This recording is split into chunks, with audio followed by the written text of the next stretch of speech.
ਅਜਮੇਰ ਸਿੱਧੂ ਦੀ ਅਗਲੀ ਕਹਾਣੀ। ਮੈਂ ਮਾਂ ਹੀ ਉਹਦੀ ਜਨਮਦਾਤੀ ਹਾਂ, ਪਰ ਉਹਦੇ ਸਰਟੀਫਿਕੇਟਸ ਦੇ ਮਾਂ ਵਾਲੇ ਕਾਲਮ 'ਚ ਮੇਰਾ ਨਾਂ ਨਹੀਂ ਹੈ। ਮੈਂ ਰਾਤ ਸੁੱਤ ਨੀਂਦੀ ਹਾਲਤ ਵਿੱਚ ਸੀ।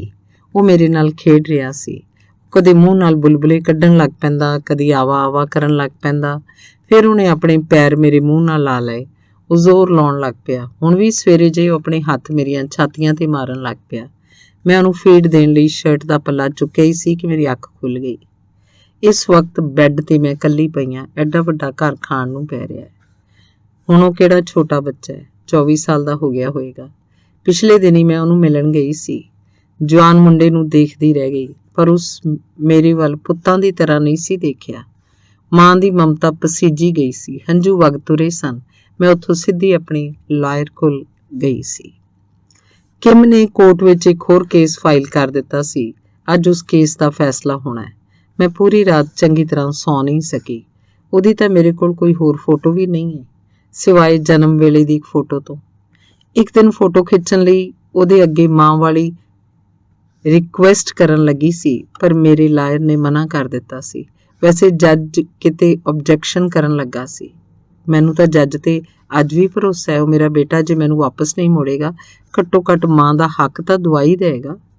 ਪਿਛਲੀ ਹੀਅਰਿੰਗ ਵੇਲੇ ਜੱਜ ਨੇ ਇਹੀ ਕਿਹਾ ਸੀ। ਮੈਨੂੰ ਲੱਗਦਾ ਹੈ ਨਵੇਕਲੀ ਕਿਸਮ ਦਾ ਕੇਸ ਸ਼ਾਇਦ ਪਹਿਲੀ ਵਾਰ ਅਦਾਲਤ ਵਿੱਚ ਆਇਆ। ਮੈਂ ਕੋਰਟ ਜਾਣਾ ਹੈ। ਅਜੇ ਵਕਤ ਬੜਾ ਪਿਆ। ਅੱਜ ਤੜਕੇ ਅੱਖ ਖੁੱਲ੍ਹ ਗਈ। ਬਾਹਰ ਤਾਂ ਬਹੁਤ ਜ਼ਿਆਦਾ ਹਨੇਰਾ ਹੈ। ਉਦੋਂ ਤਾਂ ਸਾਡੇ ਘਰ ਰੌਸ਼ਨੀ ਬੜੀ ਸੀ। ਸ਼ਹਿਰ ਦੇ ਬਾਹਰ ਪੌਸ਼ ਏਰੀਏ 'ਚ ਸਾਡਾ ਬੰਗਲਾ ਸੀ। ਪੂਰੇ ਮਹੱਲੇ 'ਚ ਜਗਮਗ ਕਰਦਾ। ਬੰਗਲੇ ਦੀ ਹਰ ਸ਼ੈ ਇੰਪੋਰਟਡ ਸੀ। ਮੈਨੂੰ ਬੰਗਲੇ ਤੇ ਸ਼ੈਆਂ ਨਾਲ ਅਟੈਚਮੈਂਟ ਨਹੀਂ ਸੀ। ਸੱਜੇ ਹੱਥ ਫੁੱਲਾਂ ਤੇ ਘਾਹ ਵਾਲਾ ਲਾਨ ਸੀ। ਖੱਬੇ ਹੱਥ ਬੜੇ ਬੜੇ ਬਿਰਖ ਜੰਗਲ ਦਾ ਭੁਲੇਖਾ ਪਾਉਂਦੇ ਸਨ। ਅੰਬਾਂ, ਜਾਮਣਾਂ ਤੇ ਹੋਰ ਫਲਾਂ ਵਾਲੇ ਰੁੱਖ ਵੀ ਕਿਹੜਾ ਘੱਟ ਸਨ। ਜਦੋਂ ਫਲ ਲੱਗੇ ਹੁੰਦੇ, ਉਹਨਾਂ ਦਾ ਰਸੀਲਾ ਰੂਪ ਦੇਖ ਕੇ ਮੂੰਹ 'ਚ ਪਾਣੀ ਆ ਜਾਂਦਾ।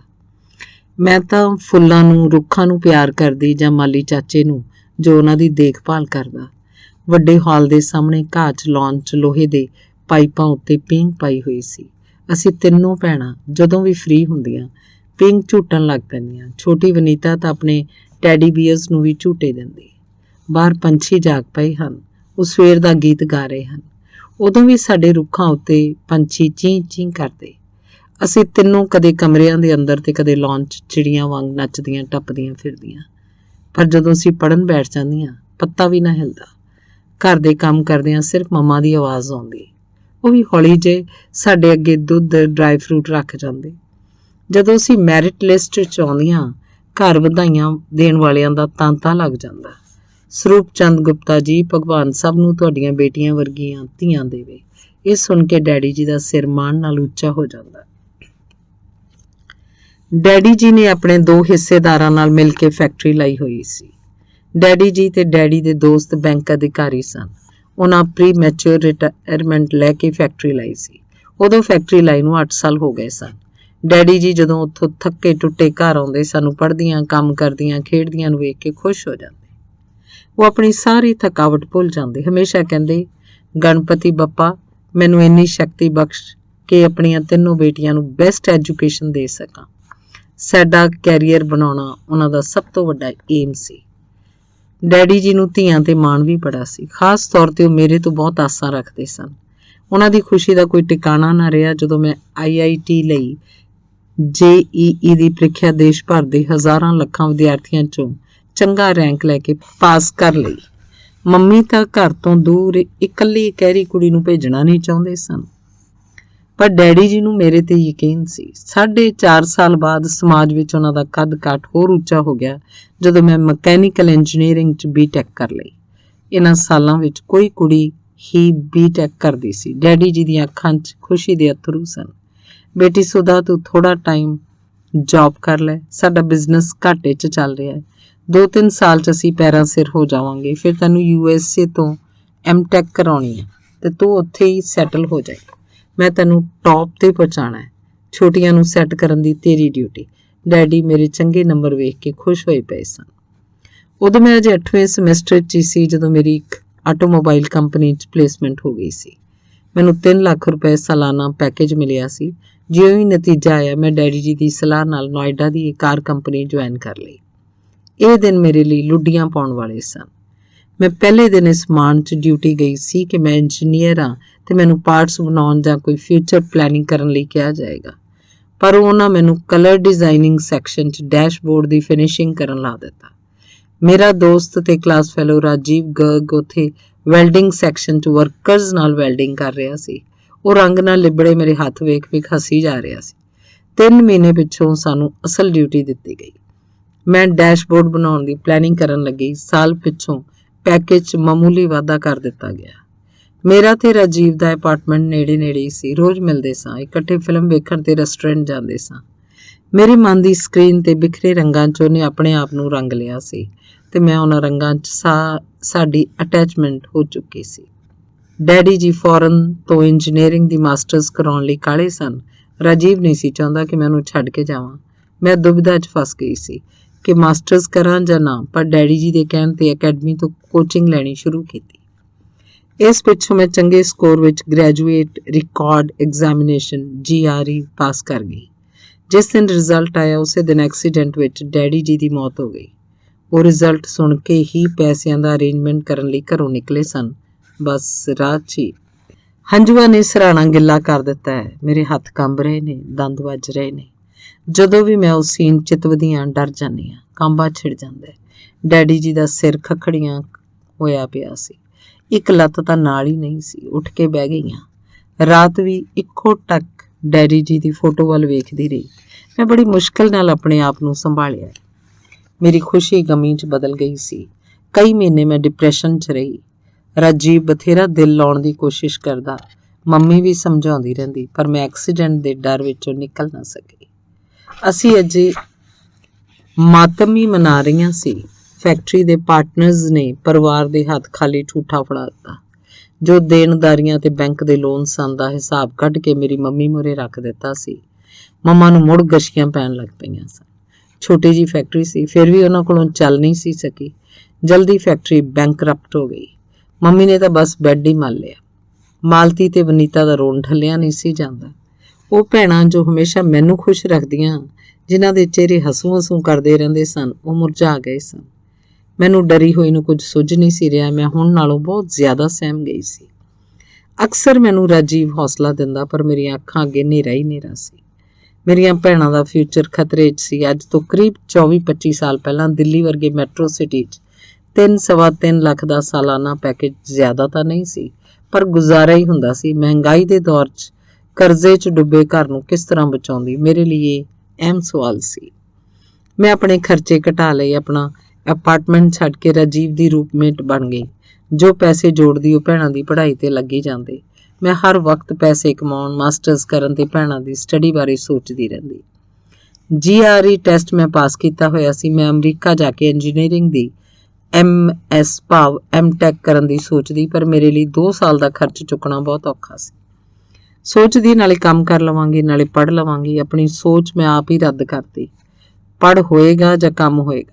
ਡੈਡੀ ਜੀ ਦਾ ਸੁਪਨਾ ਸੀ ਮੈਂ ਚੰਗੇ ਸਕੋਰ ਵਾਲੀ ਇੰਜੀਨੀਅਰ ਬਣਾ, ਪਰ ਮੇਰੇ ਬਾਬਲਾ ਮੈਂ ਕੀ ਕਰਾਂ। ਮੈਂ ਸਰਾਣਿਆਂ 'ਚ ਸਿਰ ਦੇ ਰੋਂਦੀ, ਹੁਣ ਵੀ ਰੋਈ ਜਾ ਰਹੀ ਹਾਂ।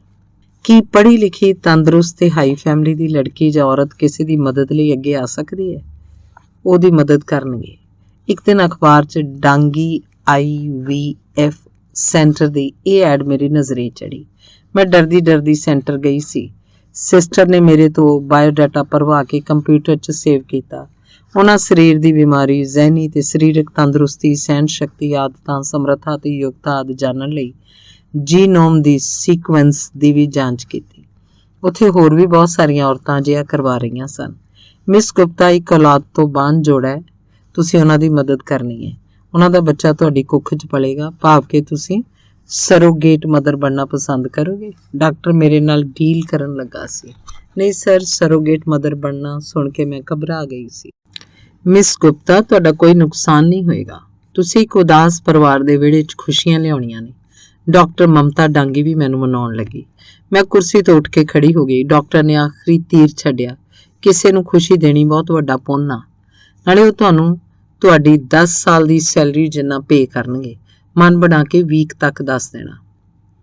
ਮੈਂ ਅਨਮੈਰਿਡ ਮਾਂ ਬਣਨ ਬਾਰੇ ਸੋਚ ਵੀ ਨਹੀਂ ਸਕਦੀ ਸੀ। ਐਸੇ ਬੱਚੇ ਦੀ ਜਿਹਦੀ ਮੈਂ ਮੰਮ ਨਾ ਕਹਾ ਸਕਦੀ ਹੋਵਾਂ। ਮੈਂ ਸੈਂਟਰ ਚੋਂ ਤੇਜ਼ੀ ਨਾਲ ਨਿਕਲ ਕੇ ਟੈਕਸੀ ਫੜ ਲਈ ਸੀ। ਆਪਣੇ ਅਪਾਰਟਮੈਂਟ 'ਚ ਪਹੁੰਚ ਕੇ ਬੈੱਡ ਤੇ ਗਿਰਦੇ ਸਾਰ ਮੇਰੇ ਹਟਕੋਰੇ ਉੱਚੇ ਹੋ ਗਏ। ਮੈਂ ਡੈਡੀ ਜੀ ਦੀ ਤਸਵੀਰ ਤੇ ਸਿਰ ਰੱਖ ਕੇ ਬਹੁਤ ਰੋਈ। ਜੇ ਡੈਡੀ ਜੀ ਅੱਜ ਜਿਉਂਦੇ ਹੁੰਦੇ ਇਹ ਦਿਨ ਨਾ ਦੇਖਣੇ ਪੈਂਦੇ। ਬਾਰ-ਬਾਰ ਹੀ ਖਿਆਲ ਆਈ ਗਿਆ। ਉਸ ਦਿਨ ਰਾਜੀਵ ਨੇ ਮੈਨੂੰ ਬਹੁਤ ਹੌਸਲਾ ਦਿੱਤਾ। ਡੈਡੀ ਜੀ ਦੀ ਘਾਟ। ਡੈਡੀ ਜੀ ਦੀ ਡੈਥ ਹੋਈ ਨੂੰ 2 ਸਾਲ ਹੋ ਚੁੱਕੇ ਸਨ। ਉਹਨਾਂ ਦਿਨਾਂ 'ਚ ਇੱਕ ਹੋਰ ਘਟਨਾ ਵਾਪਰ ਗਈ। ਮੰਮੀ ਜੀ ਦਾ ਫੋਨ ਸੀ, ਸੁਦਾ ਬੇਟਾ ਬੈਂਕ ਵੱਲੋਂ ਬੰਗਲੇ ਦੀ ਕੁਰਕੀ ਦੇ ਵਾਰੰਟ ਆ ਗਏ ਨੇ। ਇੱਕ ਨਵੀਂ ਮੁਸੀਬਤ ਹੋਰ ਆ ਗਈ। ਡਾਕਟਰ ਡਾਂਗੀ ਦੀ 10 ਸਾਲਾਂ ਦੀ ਸੈਲਰੀ ਜਿੰਨੀ ਆਫਰ ਮੇਰੇ ਕੰਨਾਂ 'ਚ ਗੂੰਜਣ ਲੱਗੀ। ਮੈਂ ਅਨਮੈਰਿਡ ਮਦਰ ਬਣਾ ਜਾਂ ਨਾ, ਬਸ ਇਸ ਚੱਕਰ ਵਿੱਚ ਫਸ ਗਈ। ਉਸੇ ਦਿਨ ਵਨੀਤਾ ਦੀ ਲੈਟਰ ਆਈ ਸੀ। ਪੈਸੇ ਕੋਲ ਨਾ ਹੋਣ ਕਾਰਨ ਸਮੈਸਟਰ ਦਾ ਦਾਖਲਾ ਲੇਟ ਹੋ ਗਿਆ ਸੀ। ਇਸ ਪਿੱਛੋਂ ਮੈਂ ਆਪਣੇ ਆਪ ਨਾਲ ਘੁੜਨ ਲੱਗੀ। ਪਾਗਲ ਹੋਈ ਖੁਦ ਨਾਲ ਗੱਲਾਂ ਕਰਨ ਲੱਗ ਪੈਂਦੀ। ਮੈਨੂੰ ਅਪਸੈਟ ਹੋਈ ਵੇਖ ਰਾਜੀਵ ਨੇ ਡਾਂਗੀ ਸੈਂਟਰ ਜਾਣ ਦੀ ਸਲਾਹ ਦਿੱਤੀ। ਮੈਂ ਸਰੋਗੇਸ਼ਨ ਦਾ ਮਨ ਬਣਾ ਕੇ ਹੀ ਸੈਂਟਰ ਪੁੱਜੀ ਸੀ। ਮੈਨੂੰ ਦੇਖ ਕੇ ਡਾਕਟਰ ਮਮਤਾ ਖਿੜ ਗਈ ਸੀ। ਉਹ ਮੇਰੀ ਆਓ ਭਗਤ ਕਰਨ ਲੱਗੇ। ਉਹ ਦੱਸਿਆ ਉਸ ਜੋੜੇ ਲਈ ਉਸ ਦਿਨ ਹੀ ਸੂਟੇਬਲ ਮਦਰ ਮਿਲ ਗਈ ਸੀ। ਅਮਰੀਕਾ ਤੋਂ ਇੱਕ ਹੋਰ ਕਪਲ ਹੈ। ਤੁਸੀਂ ਹਾਂ ਕਰੋ, ਮੈਂ ਦੋਨਾਂ ਪਾਰਟੀਆਂ ਦੇ ਬਾਇਓਡਾਟਾ ਤੇ ਜੀਨੋਮ ਸ਼ੇਅਰ ਕਰ ਦਿੰਦੀ ਹਾਂ। ਤੁਹਾਡੇ ਵਰਗੀ ਪਰਫੈਕਟ ਮਦਰ ਉਹਨਾਂ ਨੂੰ ਕਿਤੇ ਨਹੀਂ ਲੱਭਣੀ। ਮੈਂ ਉਹਨਾਂ ਨਾਲ ਡੀਲ ਫਾਈਨਲ ਕਰਕੇ ਤੁਹਾਨੂੰ ਕਾਲ ਕਰਾਂਗੀ। ਡਾਕਟਰ ਮਮਤਾ ਨੇ ਮੈਨੂੰ ਬਰਾਊਨ ਜੋੜੇ ਦਾ ਵੈਬ ਬਲੌਗ ਪੜ੍ਹਨ ਲਈ ਦਿੱਤਾ। ਮੈਂ ਘਰ ਆ ਕੇ ਸਭ ਤੋਂ ਪਹਿਲਾਂ ਕੰਪਿਊਟਰ ਔਨ ਕੀਤਾ। ਮੇਰੇ ਸਾਹਮਣੇ ਉਹਨਾਂ ਦਾ ਬਲੌਗ ਖੁੱਲ੍ਹਾ ਸੀ। ਡੈਵੀ ਨੇ ਲਿਖਿਆ ਸੀ, ਮੇਰਾ ਸਟੀਵਨ ਬਰਾਊਨ ਨਾਲ ਕਾਲਜ 'ਚ ਪਿਆਰ ਪੈ ਗਿਆ ਸੀ। ਅਸੀਂ 12 ਜੋੜੀਆਂ ਸਾਂ ਜਿਹੜੇ ਆਪਸ 'ਚ ਗੂੜੇ ਮਿੱਤਰ ਸਾਂ। 5 ਦਿਨ ਡਟ ਕੇ ਪੜ੍ਹਾਈ ਕਰਦੇ। ਡਿਗਰੀ ਲੈਣ ਤੱਕ ਕਈ ਜੋੜੀਆਂ ਬਣੀਆਂ, ਕਈ ਟੁੱਟੀਆਂ, ਪਰ ਮੈਂ ਤੇ Steven two souls in a body ਵਾਂਗ ਸੀ। ਇਹਦਾ ਵੱਡਾ ਕਾਰਨ ਸਟੀਵਨ ਮੇਰੇ ਤੋਂ ਅਲੱਗ ਹੋਣਾ ਨਹੀਂ ਮੰਗਦਾ। ਉਹ ਕਹਿੰਦਾ ਸਿਰਫ ਮੈਂ ਤੇਰੇ ਲਈ ਬਣਿਆ। ਕੁਝ ਜੋੜੀਆਂ ਦਾ ਫੈਸਲਾ ਸੀ ਉਹ ਲਿਵ ਇਨ ਰਿਲੇਸ਼ਨ ਵਿੱਚ ਰਹਿਣਗੇ। ਕੁਝ ਨੇ ਵਿਆਹ ਕਰਾਉਣ ਦਾ ਤਾਂ ਫੈਸਲਾ ਕੀਤਾ, ਪਰ ਉਹ ਬੇਬੀ ਲੈਣ ਦੇ ਹੱਕ 'ਚ ਨਹੀਂ ਸਨ। ਮੈਨੂੰ ਸਟੀਵਨ ਇਸ ਕਰਕੇ ਪਿਆਰਾ ਸੀ, ਉਹ ਹਮੇਸ਼ਾ ਵਿਆਹ ਕਰਨ ਤੇ ਬੱਚਾ ਕਰਨ ਦੀ ਵਕਾਲਤ ਕਰਦਾ ਸੀ। ਮੈਂ ਤੇ ਸਟੀਵਨ ਬਰਾਊਨ ਨੇ ਗ੍ਰੈਜੂਏਸ਼ਨ ਦੀ ਡਿਗਰੀ ਲੈਣ ਉਪਰੰਤ ਮੈਰਿਜ ਕਰਵਾ ਲਈ। ਇਸ ਉਪਰੰਤ ਅਸੀਂ ਵਪਾਰ 'ਚ ਪੈ ਗਏ। 10 ਸਾਲ 'ਚ ਸਾਡਾ ਵਪਾਰ ਨਿਊਯਾਰਕ ਸਮੇਤ 5 ਸਟੇਟਾਂ 'ਚ ਫੈਲ ਗਿਆ ਸੀ। ਸਾਡੇ ਇਲੈਕਟ੍ਰੋਨਿਕ ਸਮਾਨ ਦੇ ਵੱਡੇ ਵੇਅਰ ਹਾਊਸ ਹਨ, ਪਰ ਸਾਡੇ ਘਰ ਬੱਚੇ ਦੀਆਂ ਕਲਕਾਰੀਆਂ ਨਹੀਂ ਵੱਜੀਆਂ। ਅਸੀਂ ਨਿੱਕੇ ਜਿਹੇ ਬਾਲ ਨੂੰ ਕਢਾਉਣ ਲਈ ਤਰਸੇ ਪਏ ਹਾਂ। ਭਾਵੇਂ ਅਸੀਂ ਵਪਾਰ ਦੇ ਫੈਲਾਅ ਕਾਰਨ ਬਹੁਤ ਰੁੱਝੇ ਰਹਿੰਦੇ ਹਾਂ, ਪਰ ਹਮੇਸ਼ਾ ਬੱਚੇ ਦੀ ਪੈਦਾਇਸ਼ ਲਈ ਯਤਨਸ਼ੀਲ ਰਹੇ ਹਾਂ। ਪਿਛਲੇ 3-4 ਸਾਲ ਤੋਂ ਡਾਕਟਰੀ ਇਲਾਜ ਵੀ ਕਰਾਉਂਦੇ ਰਹੇ ਹਾਂ, ਪਰ ਉਹ ਸਾਨੂੰ ਮਾਂ-ਬਾਪ ਨਹੀਂ ਬਣਾ ਸਕੇ। ਮੇਰੇ ਅੰਡੇ ਬਣਦੇ ਹਨ, ਇੱਥੋਂ ਤੱਕ ਬੱਚਾ ਠਹਿਰ ਵੀ ਜਾਂਦਾ, ਪਰ ਸਰੀਰ ਭਰੂਣ ਨੂੰ ਪਰਵਾਹ ਨਹੀਂ ਕਰਦਾ। 2-3 ਮਹੀਨੇ ਬਾਅਦ ਗਿਰ ਜਾਂਦਾ ਹੈ। ਡਾਕਟਰ ਇਹਦਾ ਵੱਡਾ ਕਾਰਨ ਅੰਦਰੋਂ ਬੱਚੇਦਾਨੀ ਦਾ ਘੱਟ ਵਿਕਸਿਤ ਹੋਣਾ ਦੱਸਦੇ ਹਨ। ਡਾਕਟਰ ਬੱਚਾ ਗੋਦ ਲੈਣ ਲਈ ਕਹਿ ਰਿਹਾ ਸੀ, ਪਰ ਸਾਡਾ ਫੈਸਲਾ ਹਰ ਹਾਲਤ ਵਿੱਚ ਆਪਣਾ ਹੀ ਬੱਚਾ ਪੈਦਾ ਕਰਨ ਦਾ ਹੈ। ਇਹ ਸੁਣ ਕੇ ਸਾਡੇ ਡਾਕਟਰ ਹੌਪਕਿਨ ਨੇ ਸਲਾਹ ਦਿੱਤੀ, ਬਾਂਝ ਜੋੜਿਆਂ ਵਾਸਤੇ ਇਨਵਿਟਰੋ ਫਰਟੀਲਾਈਜੇਸ਼ਨ ਤਕਨੀਕ ਨਾਲ ਔਰਤ ਦੇ ਅੰਡਕੋਸ਼ ਤੇ ਮਰਦ ਦੇ ਸ਼ੁਕਰਾਣੂ ਤੋਂ ਪੈਦਾ ਕੀਤਾ ਭਰੂਣ ਕਿਸੇ ਹੋਰ ਔਰਤ ਦੀ ਕੁੱਖ ਵਿੱਚ ਰੱਖ ਕੇ ਬੱਚਾ ਪੈਦਾ ਕਰਨ ਦੀ ਵਿਧੀ ਡਾਕਟਰਾਂ ਕੋਲ ਉਪਲਬਧ ਹੈ। ਬੱਚਾ ਆਪਣੀ ਅਸਲ ਮਾਂ ਦੀ ਕੁੱਖ 'ਚ ਨਹੀਂ, ਬਲਕਿ ਕਿਸੇ ਹੋਰ ਦੀ ਕੁੱਖ 'ਚ ਬਣਦਾ ਹੈ। ਇਹਨੂੰ ਸਰੋਗੇਸੀ ਕਹਿੰਦੇ ਨੇ। ਇਸ ਵਾਸਤੇ ਬਹੁਤ ਸਾਰੀਆਂ ਪੇਡ ਸਰੋਗੇਟ ਮਦਰ ਮਿਲ ਜਾਂਦੀਆਂ ਨੇ। ਤੁਸੀਂ ਵੀ ਯਤਨ ਕਰੋ, ਸਫਲ ਹੋ ਜਾਓਗੇ। ਮੈਨੂੰ ਤੇ ਸਟੀਵਨ ਨੂੰ ਡਾਕਟਰ ਹੌਪਕਿਨ ਦੀ ਸਲਾਹ ਚੰਗੀ ਲੱਗੀ ਹੈ।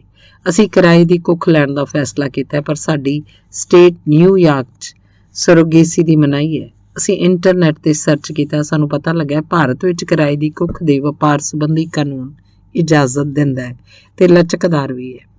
ਇਹ ਪੜ੍ਹ ਕੇ ਸਾਡਾ ਭਾਰਤ ਜਾਣ ਦਾ ਹੌਸਲਾ ਤੇ ਯਕੀਨ ਵਧਿਆ ਹੈ। ਅਸੀਂ ਕਈ ਕੰਪਨੀਆਂ ਨਾਲ ਸੰਪਰਕ ਕੀਤਾ ਜੋ ਕਿਰਾਏ ਦੀ ਕੁੱਖ ਵਾਲੀਆਂ ਮਾਵਾਂ ਪ੍ਰਦਾਨ ਕਰਵਾਉਂਦੀਆਂ ਹਨ। ਇੰਟਰਨੈਸ਼ਨਲ ਲੈਵਲ ਦੀ ਬੇਬੀ ਕੰਪਨੀ ਨਾਲ ਵੀ ਗੱਲਬਾਤ ਚੱਲ ਰਹੀ ਹੈ। ਸਾਨੂੰ ਅਜਿਹੀ ਪੇਡ ਸਰੋਗੇਟ ਮਦਰ ਦੀ ਲੋੜ ਹੈ ਜਿਹੜੀ ਸਿੱਖਿਅਤ, ਤੰਦਰੁਸਤ ਤੇ ਹਾਈ-ਫਾਈ ਫੈਮਿਲੀ ਦੀ ਹੋਵੇ। ਕੀ ਕੋਈ ਸਾਨੂੰ ਬੱਚੇ ਦੀਆਂ ਖੁਸ਼ੀਆਂ ਦੇ ਸਕਦੀ ਹੈ? ਅਸੀਂ ਕਦੇ ਵੀ ਉਹਨਾਂ ਦਾ ਅਹਿਸਾਨ ਨਹੀਂ ਭੁੱਲਾਂਗੇ। ਮੈਂ ਡੈਵੀ ਦਾ ਬਲੌਗ ਪੜ੍ਹ ਕੇ ਡਾਕਟਰ ਮਮਤਾ ਦੀ ਕਾਲ ਦਾ ਇੰਤਜ਼ਾਰ ਕਰਨ ਲੱਗੀ। ਅਗਲੇ ਮਹੀਨੇ ਸਟੀਵਨ ਬਰਾਊਨ, ਡੈਵੀ, ਮੰਮੀ ਤੇ ਮਾਂ ਤੇ ਮੈਂ ਡਾਂਗੀ IVF ਸੈਂਟਰ 'ਚ ਸਾਂ। ਉਹਨਾਂ ਡਾਕਟਰ ਮਮਤਾ ਤੇ ਵਕੀਲ ਦੀ ਹਾਜ਼ਰੀ 'ਚ ਕਾਨੂੰਨੀ ਪੇਪਰ ਵਰਕ ਕਰਵਾਇਆ। ਗਰਭ ਧਾਰਨ ਕਰਨ, ਜੰਮਣ ਪੀੜਾਂ, ਜਨਮ ਤੇ ਜਣੇਪੇ ਲਈ ਮੰਮੀ ਤੇ ਮੇਰੇ ਕੋਲੋਂ ਰਜਾਮੰਦੀ ਫਾਰਮ ਤੇ ਦਸਖਤ ਕਰਵਾਏ। ਮੈਂ ਉਹਨਾਂ ਨਾਲ ਐਗਰੀਮੈਂਟ ਕੀਤਾ ਕਿ ਉਸ ਜੋੜੇ ਦਾ ਬੱਚਾ ਆਪਣੀ ਕੁੱਖ 'ਚ ਪਾਲਾਂਗੀ। ਭਰੂਣ ਰੱਖਣ ਤੋਂ ਲੈ ਕੇ ਡਿਲੀਵਰੀ ਤੱਕ ਸਾਰੇ ਖਰਚ ਫੀਸ ਦੀ ਅਦਾਇਗੀ ਕਰਨ ਬਾਰੇ ਬਰਾਊਨ ਜੋੜੇ ਨੇ ਦਸਖਤ ਕੀਤੇ। ਵਕੀਲ ਦੀ ਹਾਜ਼ਰੀ 'ਚ ਡਾਕਟਰ ਡਾਂਗੀ ਨੇ ਸਾਨੂੰ ਮੈਡੀਕਲ ਢੰਗ ਤਰੀਕਿਆਂ ਤੇ ਕਿਰਾਏ ਦੀ ਕੁੱਖ ਬਾਰੇ ਜਾਣਕਾਰੀ ਦੇ ਦਿੱਤੀ। ਸਰੋਗੇਟ ਮਦਰ ਦਾ ਮਤਲਬ ਮੇਰਾ ਬੀਮਾ ਵੀ ਕਰਵਾ ਦਿੱਤਾ। ਡਿਲੀਵਰੀ ਤੋਂ ਬਾਅਦ ਬੱਚਾ ਅਸਲ ਮਾਪਿਆਂ ਦੇ ਸਪੁਰਦ ਕਰਨ ਬਾਰੇ ਐਗਰੀਮੈਂਟ ਤੇ ਵੀ ਮੇਰੇ ਦਸਖਤ ਕਰਵਾਏ ਗਏ ਸਨ। ਸਾਡਾ ਇਹ ਐਗਰੀਮੈਂਟ ਬੇਬੀ ਕੰਪਨੀ ਦੀਆਂ ਸ਼ਰਤਾਂ ਮੁਤਾਬਕ ਫਾਈਨਲ ਹੋਇਆ ਸੀ। ਅਗਲੇ ਦਿਨਾਂ 'ਚ ਡਾਕਟਰ ਮਮਤਾ ਦੀ ਟੀਮ ਨੇ ਡੈਵੀ ਦੇ ਅੰਡੇ ਤੇ ਸਟੀਵਨ ਦੇ ਸ਼ੁਕਰਾਣੂਆਂ ਤੇ ਇਨ ਵਿਟਰੋ ਫਰਟੀਲਾਈਜੇਸ਼ਨ ਤਕਨੀਕ ਨਾਲ ਕੰਮ ਕਰਨਾ ਸ਼ੁਰੂ ਕੀਤਾ। ਜੈਵਿਕ ਮਾਂ ਡੈਵੀ ਦੇ ਅੰਡਕੋਸ਼ 'ਚੋਂ ਅੰਡਾ ਹਾਸਲ ਕਰਨਾ ਮੈਨੂੰ ਇਸ ਵਿਧੀ ਦਾ ਸਭ ਤੋਂ ਔਖਾ ਕਾਰਜ ਲੱਗਾ ਸੀ। ਅਲਟਰਾਸਾਊਂਡ ਦੀ ਸੇਧ ਨਾਲ ਉਹਦੇ ਗੁਪਤ ਅੰਗ ਰਾਹੀਂ ਇੱਕ ਲੰਮੀ ਬਰੀਕ ਸੂਈ ਅੰਡਕੋਸ਼ ਤੱਕ ਪਹੁੰਚਾਈ ਗਈ। ਉਸ 'ਚੋਂ ਤਰਲ ਕੱਢਿਆ ਗਿਆ ਜਿਸ 'ਚ ਅੰਡਾ ਸੀ। ਇਹ ਕੰਮ ਬੜੀ ਮੁਹਾਰਤ ਨਾਲ ਸੁੰਨ ਕਰਕੇ ਅੱਧੇ ਘੰਟੇ 'ਚ ਕਰ ਲਿਆ ਗਿਆ। ਡੈਵੀ ਦੇ ਅੰਡੇ ਨੂੰ ਕਲਚਰ ਮੀਡੀਅਮ ਵਿੱਚ ਰੱਖ ਕੇ ਉਹਦੀ ਮੈਚੁਰਿਟੀ ਬਾਰੇ ਆਧੁਨਿਕ ਤਕਨੀਕਾਂ ਨਾਲ ਜਾਂਚ ਕੀਤੀ ਗਈ। ਜਾਂਚ ਕਰਨ ਤੋਂ ਬਾਅਦ ਇਹਨੂੰ ਇਨਕਿਊਬੇਟਰ 'ਚ ਰੱਖ ਦਿੱਤਾ ਗਿਆ। ਨਾਲ ਦੀ ਨਾਲ ਸਟੀਵਨ ਦੇ ਵੀਰਸ 'ਚੋਂ ਸ਼ੁਕਰਾਣੂ ਕੱਢ ਕੇ ਉਹਨਾਂ ਨੂੰ ਵਿਗਿਆਨਕ ਵਿਧੀ ਨਾਲ ਤਿਆਰ ਕੀਤਾ ਗਿਆ। ਡਾਕਟਰ ਡਾਂਗੀ ਤੇ ਡਾਕਟਰ ਮਮਤਾ ਫੋਰਨਰ ਕਲਾਇੰਟਸ ਨਾਲ ਚੰਗੇ ਸੰਬੰਧ ਬਣਾ ਰਹੇ ਸਨ। ਉਹਨਾਂ ਕੋਈ ਵੀ ਕੰਮ ਦੂਜੇ ਡਾਕਟਰਾਂ ਤੇ ਸਟਾਫ ਦੇ ਭਰੋਸੇ ਨਹੀਂ ਛੱਡਿਆ, ਸਗੋਂ ਆਪ ਕੀਤਾ। ਵੈਸੇ ਸਾਰੀ ਟੀਮ ਸਰਗਰਮ ਸੀ। ਡਾਕਟਰ ਡਾਂਗੀ ਨੇ ਸ਼ੁਕਰਾਣੂ ਤੇ ਅੰਡੇ ਦੋਵਾਂ ਦੀ ਪਰਪੱਕਤਾ ਜਾਂਚ ਲਈ ਸੀ। ਖਾਸ ਕਲਚਰ ਮੀਡੀਅਮ ਵਿੱਚ ਸ਼ੁਕਰਾਣੂ ਤੇ ਅੰਡੇ ਦੀ ਫਰਟੀਲਾਈਜੇਸ਼ਨ ਯਾਨੀ ਮੇਲ ਕਰਵਾ ਕੇ ਇਨਕਿਊਬੇਟਰ 'ਚ ਰੱਖਿਆ ਸੀ। ਦੋਵਾਂ ਦੇ ਮੇਲ ਤੋਂ ਪੈਦਾ ਹੋਏ ਇੱਕ ਸੈੱਲ ਤੋਂ 12 ਘੰਟਿਆਂ 'ਚ 1 ਤੋਂ 2, 2 ਤੋਂ 4 ਸੈੱਲ ਬਣ ਗਏ ਸਨ। 48 ਤੋਂ 72 ਘੰਟਿਆਂ 'ਚ ਮੁੱਢਲਾ ਭਰੂਣ ਬਣ ਗਿਆ। ਡਾਕਟਰਾਂ ਦੀ ਟੀਮ ਨੇ 7-8 ਭਰੂਣ ਬਣਾ ਕੇ ਰੱਖ ਲਏ ਸਨ। ਕੁਝ ਭਰੂਣ ਖਰਾਬ ਹੋ ਗਏ ਸਨ। ਆਖਰ 'ਚ ਇੱਕ ਭਰੂਣ ਤੋਂ ਬਣੇ ਜਾਇਗੋਟ ਨੂੰ ਮੇਰੀ ਕੁੱਖ 'ਚ ਟਿਕਾਉਣ 'ਚੋਂ ਕਾਮਯਾਬ ਹੋ ਗਏ ਸਨ। ਮੈਂ ਕੰਪਨੀ ਤੋਂ ਲੀਵ ਲੈ ਲਈ ਸੀ। ਜਿਹਨੇ ਪਹਿਲੇ ਦਿਨਾਂ ਵਿੱਚ ਹੀ ਮੈਂ ਟੌਫਲ ਦਾ ਟੈਸਟ ਪਾਸ ਕਰ ਲਿਆ ਸੀ। ਟੈਸਟ ਦੀ ਤਿਆਰੀ ਕਰਨੀ ਕਿਹੜੀ ਸੌਖੀ ਸੀ। ਉਦੋਂ ਇਹ ਮੇਰੇ ਪੇਟ 'ਚ ਸੀ। ਮੈਂ ਪੜ੍ਹਨ ਬੈਠ ਜਾਣਾ, ਮੈਨੂੰ ਐਵੇਂ ਲੱਗਣਾ ਜਿਵੇਂ ਮੇਰੇ ਲੱਤਾਂ ਮਾਰ ਰਿਹਾ ਹੋਵੇ। ਮੈਂ ਔਖੀ ਹੋ ਕੇ ਦਰਦ ਸਹਿਣਾ। ਆਖਰੀ ਦਿਨਾਂ 'ਚ ਤਾਂ ਇਸ ਨੋਟੀ ਬॉय ਨਾਲ ਗੱਲਾਂ ਕਰਦੀ ਰਹਿੰਦੀ, ਬੜੀ ਅਲਰਟ ਵੀ ਰਹਿੰਦੀ। ਇਹਦੀ ਸੇਫਟੀ ਖਾਤਰ ਤਾਂ ਰਾਜੀਵ ਤੋਂ ਵੀ ਡਿਸਟੈਂਸ ਬਣਾ ਕੇ ਰੱਖਦੀ। 9 ਮਹੀਨੇ ਬਾਅਦ ਇਹ ਬੇਬੀ ਡਿਲੀਵਰ ਹੋਇਆ, ਜੋ ਹੁਣ ਮੇਰਾ ਨਹੀਂ ਬਣ ਰਿਹਾ, ਸਗੋਂ ਕੋਰਟ ਦੇ ਚੱਕਰ ਕਢਾ ਰਿਹਾ। ਉਦੋਂ ਤਾਂ ਸਟੀਵਨ ਬਰਾਊਨ ਤੇ ਡੈਵੀ ਦੀ ਖੁਸ਼ੀ ਦਾ ਕੋਈ ਟਿਕਾਣਾ ਨਹੀਂ ਸੀ। 2 ਵੀਕ ਬਾਅਦ ਇੰਡੀਆ ਆ ਗਏ ਸਨ। ਉਹਨਾਂ ਇਹਦਾ ਨਾਂ ਡੇਵਿਡ ਬਰਾਊਨ ਰੱਖਿਆ ਸੀ। ਉਹ 8 ਵੀਕ ਦਿੱਲੀ 'ਚ ਰਹਿ ਕੇ ਬੇਟੇ ਦੀ ਬਰਥ ਨੂੰ ਸੈਲੀਬ੍ਰੇਟ ਕਰਦੇ ਰਹੇ। ਇਸ ਸਮੇਂ ਦੌਰਾਨ ਉਹਨਾਂ ਡੇਵਿਡ ਨਾਲ ਸੰਬੰਧਿਤ ਪੇਪਰ ਵਰਕ ਬੇਬੀ ਕੰਪਨੀ ਤੋਂ ਕੰਪਲੀਟ ਕਰਵਾਇਆ। ਮੈਨੂੰ ਬਕਾਇਆ ਰਾਸ਼ੀ ਵੀ ਦਿੱਤੀ। ਚੈੱਕ ਰਿਸੀਵ ਕਰਨ ਵੇਲੇ ਮੈਨੂੰ ਘਬਰਾਹਟ ਹੋਈ ਸੀ। ਦਰਅਸਲ ਮੈਂ ਡੇਵਿਡ ਨੂੰ ਆਪਣੇ ਤੋਂ ਦੂਰ ਨਹੀਂ ਸੀ ਕਰਨਾ ਚਾਹੁੰਦੀ, ਕਿਉਂਕਿ ਮੇਰੀ ਰਗ-ਰਗ 'ਚ ਉਸ ਲਈ ਪਿਆਰ ਸੀ, ਮਮਤਾ ਸੀ। ਆਫਟਰ ਆਲ ਉਹ ਮੇਰਾ ਹੀ ਤਾਂ ਅੰਸ਼ ਸੀ, ਮੇਰੇ ਆਪਣੇ ਖੂਨ ਨਾਲ ਪਲਿਆ ਹੋਇਆ। ਉਸ ਤੋਂ ਦੂਰ ਜਾਣ ਦਾ ਖਿਆਲ ਵੀ ਪਾਗਲ ਕਰ ਜਾਂਦਾ। ਉਹਨੂੰ ਕੱਸ ਕੇ ਆਪਣੇ ਸਰੀਰ ਨਾਲ ਲਾ ਲੈਂਦੀ। ਸਾਡੇ ਕਮਰੇ ਦੀ ਲਾਈਟ ਜਗਦੀ ਰਹਿੰਦੀ ਸੀ। ਉਹ ਦਿਨੇ ਸੁੱਤਾ ਰਹਿੰਦਾ, ਰਾਤ ਨੂੰ ਮੇਰੇ ਨਾਲ ਖੇਡਦਾ। ਉਦੋਂ ਬਰਾਊਨ ਜੋੜਾ ਹੋਟਲ ਦੇ ਕਮਰੇ 'ਚ ਘੂਕ ਸੁੱਤਾ ਪਿਆ ਹੁੰਦਾ। ਉਹ ਮੇਰੀਆਂ ਗੱਲਾਂ ਦੇ ਹੁੰਗਾਰੇ ਭਰਦਾ, ਆਪਣੇ ਛੋਟੇ ਤੇ ਕੋਮਲ ਹੱਥ ਮੇਰੇ ਮੂੰਹ ਤੇ ਮਾਰਦਾ, ਮੇਰੇ ਵਾਲ ਪਕੜ ਲੈਂਦਾ।